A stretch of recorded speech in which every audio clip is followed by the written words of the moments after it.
What's going on, ladies and gentlemen? My name is Matt and welcome to Downshift. I am here with the most sexual being of 2019, the Mazda 3. It's all new for this generation, and wow, is she a little looker. Now, being a sexual being and being so attractive, I do want to start by talking about the looks. And one thing is very domineering, yes, domineering, in terms of the aesthetic of this car, and it's the fact that they have enlarged the shit out of this grille, and it's completely massive, because yes, size matters.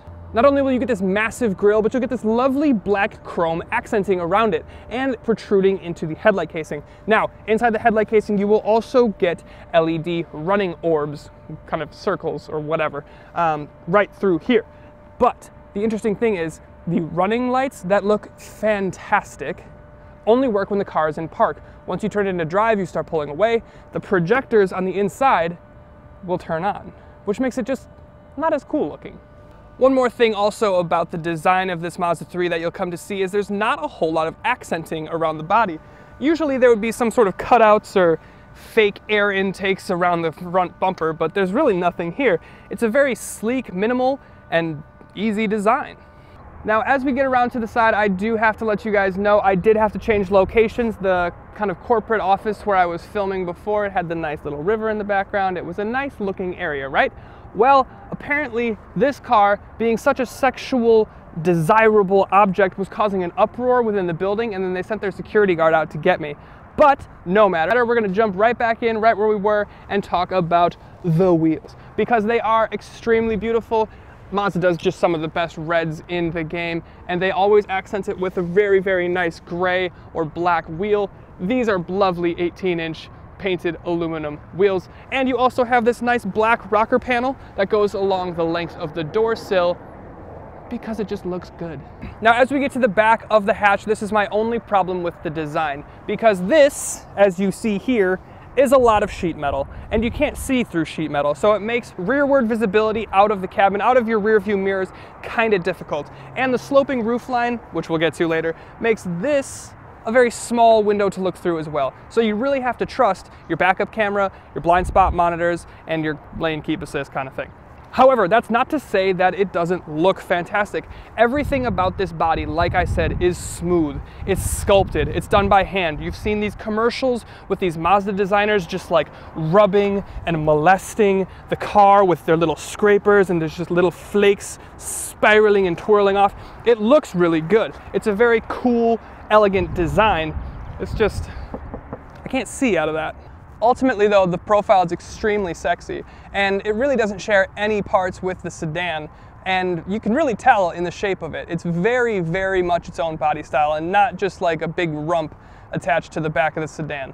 Now, as we get to the back, the design language is continued. Everything is very smooth, everything is very sexy. It makes me want to do this with my arms, which is great. However, this is very, very angled, and it makes it kind of hard to see out of. However, form is superior to function. So Mazda does this great job. Like I said, they do the best reds in the game, but they also accent it really, really well. You get nice black accenting on your emblem, you get these smoked effect taillights that look fantastic, and you also get this black spoiler at the top. It looks really dramatic. And then once you get down here, you have this lower portion of your bumper that's blacked out, and you get these typical Mazda dual exhausts, making it look really, really mean for something with under 200 horsepower. So ultimately, the exterior design of the Mazda 3 is exactly what I wanted it to be. It's very, very in keeping with their theme of kind of transcending the economy segment and very, very much making the luxury market sweat. However, there are some things that aren't perfect, and I'm not going to name names, but some of us would still like to be able to see. Hold on, I just need to take a minute to appreciate this nice red. Now I look like a Mazda designer. I'll just get like a little wire and just start doing this, because apparently that's what they do. However, that's one flaw in an entire design. And granted, it's subjective, it's my opinion, but I think it's a very, very nice design. Like I said, the only hard line in this car is right here in the hood. Everything is soft, everything is sculpted, everything is smooth, and it makes for a really, really sexy design.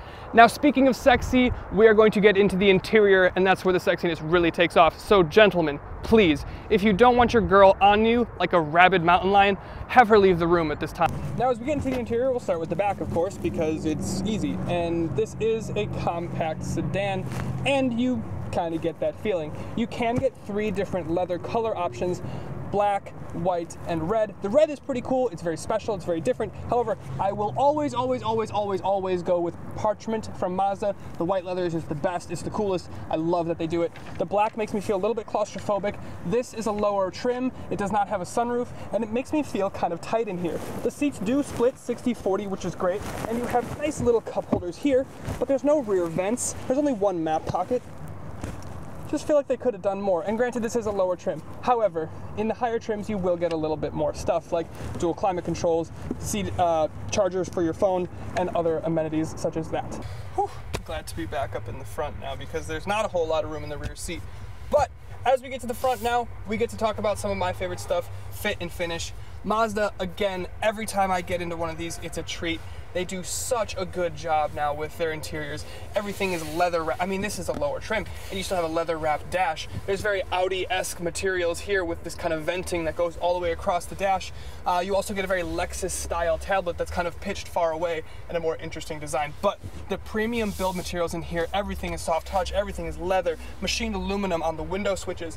Everything is fantastic. Also, Mazda's done a really good job at sound dampening this cabin. The acoustic glass in here is fantastic. All the premium materials, the doors are nice and heavy, you get a good thunk. You can tell that this is a really quality and sturdy chassis and build materials that were put into this thing to make it such a quality and refined feeling cabin. And you really don't get much road noise in here at all.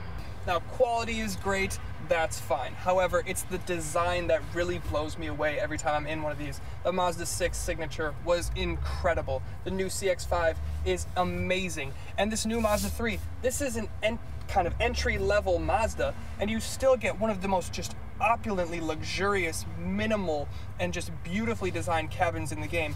It's leather wrapped where your knee would be, and just the design is fantastic. You get contrasted stitching. Again, I would always get white leather, but it's just so good. So materials, check. Design, definitely a check. And now this comfort, they actually retooled the seats using x-rays of people's spines in their previous car and this car, and they actually make a dramatic difference. The spine alignment in these seats is so much better for you. Your chiropractor is gonna love this car. And it's just, the comfort is just banging. And yes, innuendo.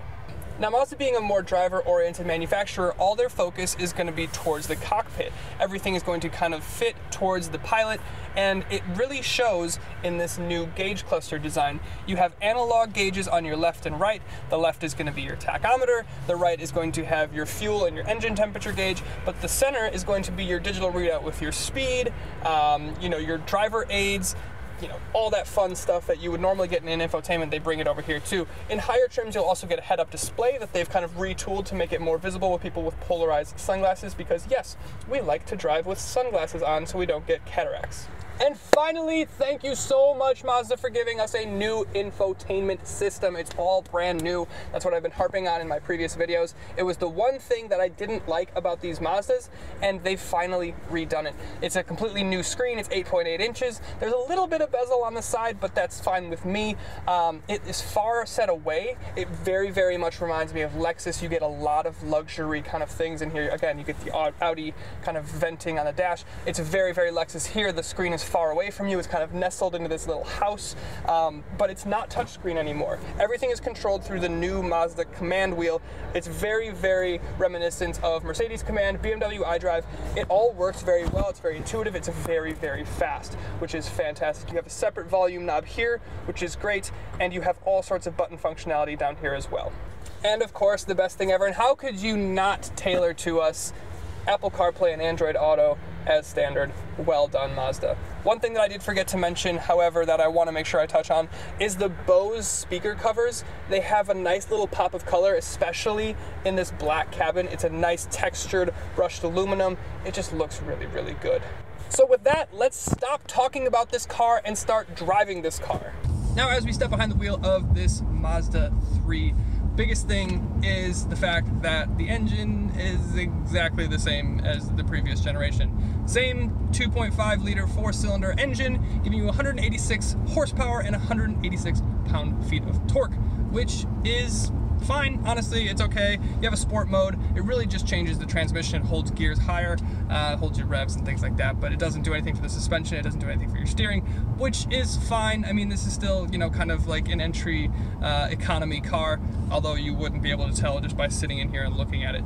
Anyway, the big story for this new Mazda 3 is the all-wheel drive. You can now get this thing in all-wheel drive. You used to only be able to get it in front-wheel drive, but you can get it in all-wheel drive now, which is great. And you also get Mazda G vectoring, kind of brake torquing, vectoring differentials. It's gonna send power to whichever wheel it feels needs it. It'll help you get around corners. I have noticed it does feel like it's mostly a front-wheel drive bias, which is a little bit disappointing. However, I think I kind of get it, and it doesn't necessarily retract from the driving experience much. It's not very bad. It's not necessarily prone to understeer. Now, one thing you guys might also have noticed and heard in the news is that this comes with a manual transmission, and it does, but only in one trim level in the hatchback. You can't get manual in all-wheel drive.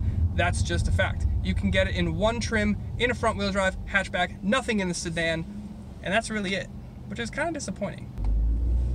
Sport mode!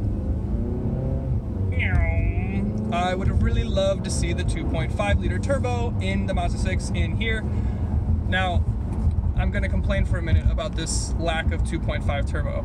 Just put a turbo on it, it'd be fine. Put it in this 6, CX-5, it'd be great. However, I do get it. They're not doing Mazda speed anymore. It's just a thing. All right, handling test. Braking, hard under braking. This guy's in the middle of the lane, so that's not cool. All right, back on the power. All right, let's pitch it into a corner here. G vectoring keeps the chassis incredibly well composed. There's not much roll at all. Sport mode hangs your revs up high, so you've got decent power available to you, getting you out of a corner. And braking is a good feel. It's solid. There's not much pedal travel. I did start to get a little bit of fade after a while, but it's really pretty good. The G vectoring system, getting around corners and getting the little butt around, is really, really good. One thing to note also is no more multi-link rear suspension. They've moved to a torsion beam. They said it kind of decreases vibration, it kind of smooths things out. I typically prefer a multi-link rear suspension. I just think it's better, it's more refined. However, they've done a very, very good job with this torsion beam here, so I can't really fault them. Because Mazda does a great job with their steering. It is so precise. And like I said, the G vectoring, the new torsion beam rear suspension keeps the body so composed. The steering is so direct, it's so precise. It is a dream. This is why people like Mazda. This is why Mazda is the enthusiast brand. Now I'm backing up. Again, I cannot freaking see out of the back. There's just a massive, massive blind spot. Look at that. Look at that right there. Well, granted it's headrest, but behind the headrest is no more window. That's all you get. Anyway, there are some things that I do notice driving that I didn't pick up on earlier, and it's one that they've fixed the center console here. They've kind of enlarged the center area. They moved the cup holders from back behind the gear selector to in front of the gear selector, so you have much more room. You have USB charging up there. You can get wireless charging, that's fine. The steering wheel is great. It's nice little bolstering. It's a little skinny, but it's a good diameter, it's a good size. The buttons on here are a little tiny, so you have to be very, very sure of what you're doing, which sometimes makes you take your eyes off the road and put it on the steering wheel, which is not the best thing. However, you do have great driver aids. You have lane keep assist, you have adaptive cruise, you have blind spot monitoring. It is active lane keep assist too, which is great. It shows up in your center gauge cluster.